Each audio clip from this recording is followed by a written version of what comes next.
Ms. Morrison, you urge this committee to look at the whole of your record. I will confess the whole of your record is deeply disturbing. Across this country, Americans are horrified at skyrocketing crime rates, at skyrocketing homicide rates, at skyrocketing burglary rates, at skyrocketing carjacking rates. And all of those are the direct result of the policies you've spent your entire lifetime advocating. You have repeatedly praised steps the new, quote, progressive prosecutors have taken, refusing to prosecute violent crime and letting violent criminals go. And as a result, far too many innocent people have died. Now, just a minute ago, you gave Senator Kennedy a very lawyerly answer. He asked you about Larry Krasner, the elected district attorney of Philadelphia, and I listened very carefully to your answer. You said, Senator, I didn't work on his campaign. Well, Ms. Morrison, that answer is technically right, but I assume you read the questionnaire you submitted to this committee, and on this committee, you identified yourself as an advisor to his transition committee. So you may not have worked on his campaign, but you advised him in his transition committee. For those who don't know, Larry Krasner was elected district attorney in Philadelphia. He was backed by George Soros, who has backed prosecutors across the country releasing violent criminals. According to the Philadelphia Inquirer, upon taking office, Krasner immediately fired 31 veteran prosecutors. An additional 39 veterans of the office resigned in the years following. Now it's reported that over 60%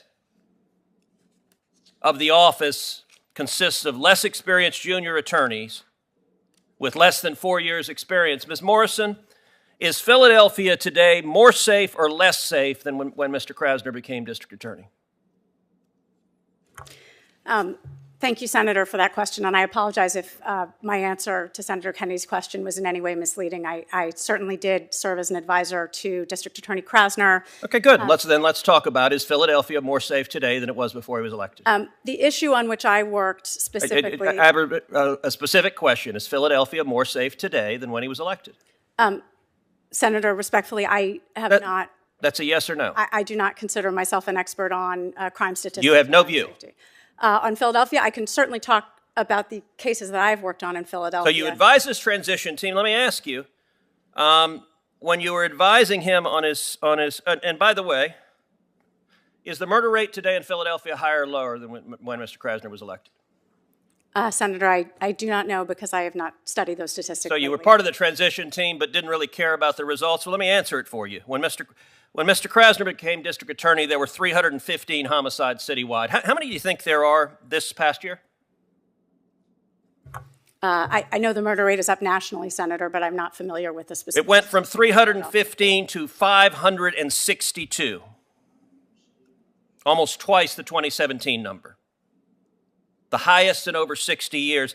Let me ask you, is that a progressive approach? You call these progressive prosecutors who let violent criminals go, who then murder innocent people. Is that progressive? 562 people murdered in Philadelphia.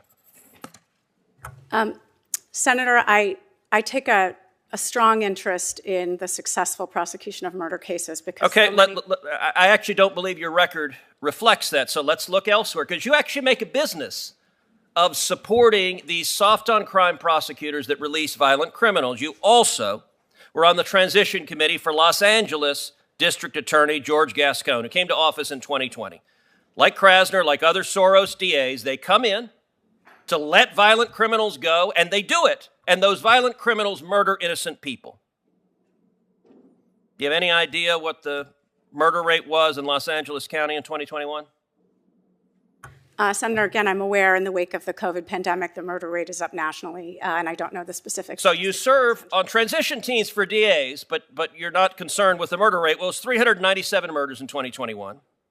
That was 11.8% higher than the year before, which was 355, and it was 53.9% higher than the 2019 total before Mr. Gascon was elected. That was 258.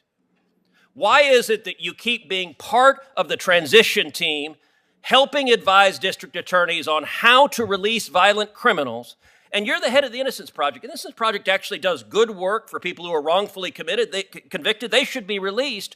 But do you care about the innocent people who were murdered because you keep advising people who put policies in place that result in more innocent people being murdered?